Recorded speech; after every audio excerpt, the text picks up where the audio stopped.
Ever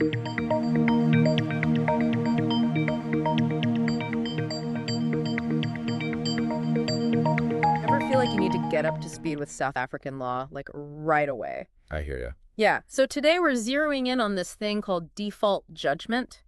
Right. Basically, what happens if someone just doesn't show up to the legal party, so to speak. Mm-hmm. And it really is key whether you're the one taking someone to court or on the receiving end of that, you know. Yeah, definitely important. Luckily, we've got an expert here to help us break it all down. Happy to be here. So let us jump right in. Okay. When we talk about default judgment in South Africa, what are we actually talking about? All right. So default judgment is essentially a fast-track mechanism in the legal system. Okay. If someone takes you to court, basically, and you don't respond in any way, the court can just go ahead and issue a judgment in their favor because you haven't challenged their claim. Gotcha. So it keeps things moving when one side is totally silent. Exactly. So paint us a picture. What are some real-world examples where this might come into play? Sure. One very common area is debt recovery. Like, let's say someone owes money, and they just don't respond to those legal demands. Right.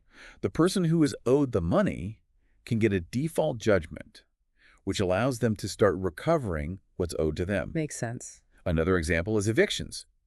So if a tenant is facing eviction but doesn't respond to the court papers, well, a default judgment can clear the way for that eviction to proceed.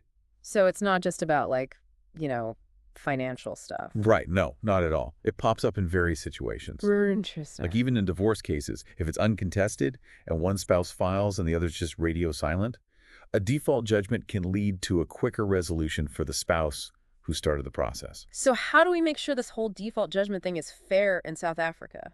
Well, that's where the rules of court come in. Right. They're super specific about what someone needs to do to get a default judgment.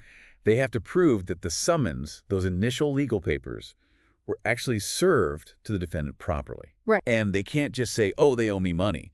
They need evidence, even if there's no defense being presented. So it's not a free pass just because someone doesn't respond? Absolutely not. That proof that the defendant knew about the case, it's critical.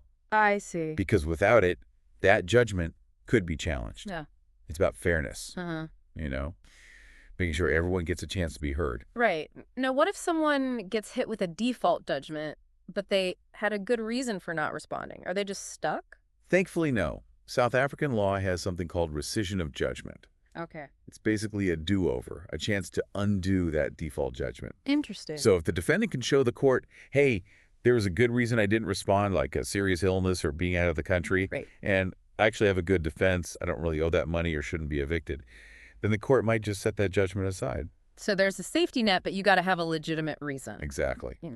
The court wants to see that missing the deadline wasn't intentional and there's a real dispute. Right. It's a balance then. It is a balance. Yeah. Trying to make the system efficient, but also fair. So for folks tuning in, what's the takeaway here? What's the big picture when it comes to default judgments in South Africa?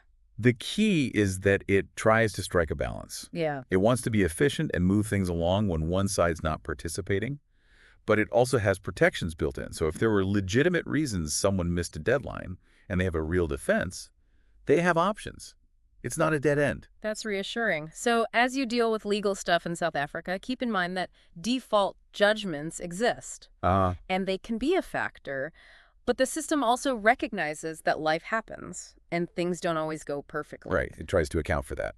So how do you think this whole thing, this balance between efficiency and fairness, affects how people approach legal stuff in South Africa? It's interesting, isn't it? Yeah. It makes you think twice about your rights and responsibilities. Mm-hmm. Whether you're the one starting something legal or, you're on the defense, it's something to consider. That's a great point. Definitely something for all of us to think about. Thanks for joining us for this deep dive into default judgments. Food for thought as you navigate the legal landscape. Absolutely. Always good to be